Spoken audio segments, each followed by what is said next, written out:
আমাদের যশোরের ভাষায় আমরা এটাকে শাক আলু বলে থাকি। শাক আলু অত্যন্ত সুস্বাদু একটি খাবার এবং এটা কাঁচা খাওয়া যায় এবং অল্প জায়গায় অল্প খরচে অধিক লাভবান হওয়া যায়। আজকে আমি আপনাদেরকে জানাবো শাক আলু চাষে কিভাবে আপনি লাভবান হতে পারেন। অবশ্যই ভিডিওটি পুরো দেখবেন। ভাই এগুলো কি আলু তুলছেন আজকে? ভাই এটা শাক আলু ভাই। এগুলো কি বাজারে নিয়ে যাবেন আজকে? হ্যাঁ ভাই, বাজারে নিয়ে যাবো ভাই। এবছর কতটুকু চাষ করেছেন? ভাই 1.5 বিঘা চাষ করেছি ভাই। খরচ খরচা কেমন হয়েছে?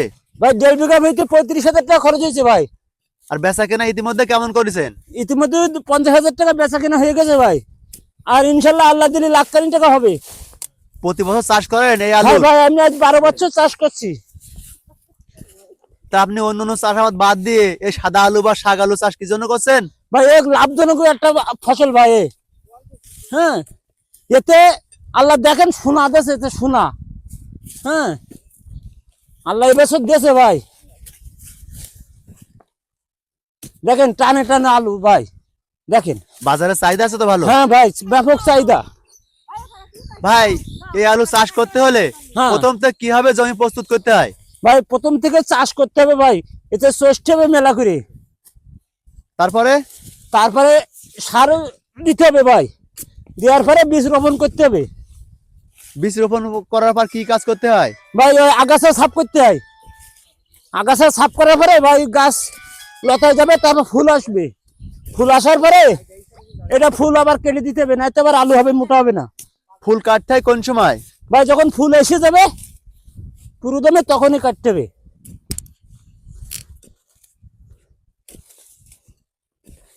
দেখেন এটা সার মাটি কেমন দিতে হয়? ভাই সার মাটি তেমন একটা বেশি দেওয়া লাগে না ভাই। আর বিঘা প্রতি 2 থেকে 3,000 টাকা সার লাগে। 1 বিঘাতে মোট কেমন খরচ হয়? ভাই 1 বিঘা পেতে 20,000 টাকা খরচ হয়। আর খরচ খরচা বাদ দিয়ে 1 বিঘাতে কেমন লাভবান হওয়া যায়? ভাই খরচ খরচা বাদ দিয়ে 60 থেকে 70,000 টাকা লাভ থাকে।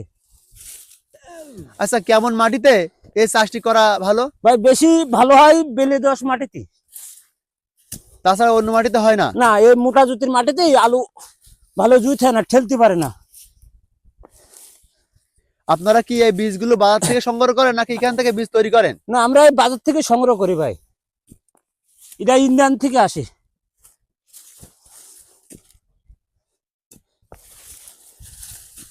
আপনাদের এই মাঠে কতজন কৃষক প্রতি বছর চাষ করেন? ভাই আমরা 50 থেকে 100 জন চাষ করি এই আবাদটা।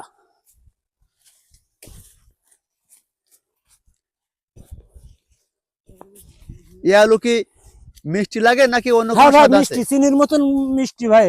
বিভিন্ন অঞ্চলে কিন্তু বিভিন্ন নাম আছে এই আলুর। হ্যাঁ, বিভিন্ন নাম আছে। কেউ শাক আলু বলে, কেউ জলপাই আলু বলে, কেউ চীনা আলু বলে।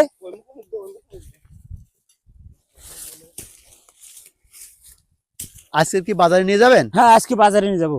এগুলো কি বাজারে নিয়ে যাই বিক্রি করেন নাকি এখান থেকে বিক্রি হয়ে যায়? ভুত থেকেও বিক্রি হয়, বেশিরভাগ ভুত থেকে নিয়ে যায় ব্যাপারী। তাহলে তো ভালো চাহিদা। হ্যাঁ, ভালো চাহিদা। আজকের 6-7 জন আসছে ব্যাপারী আলু নেওয়ার জন্য।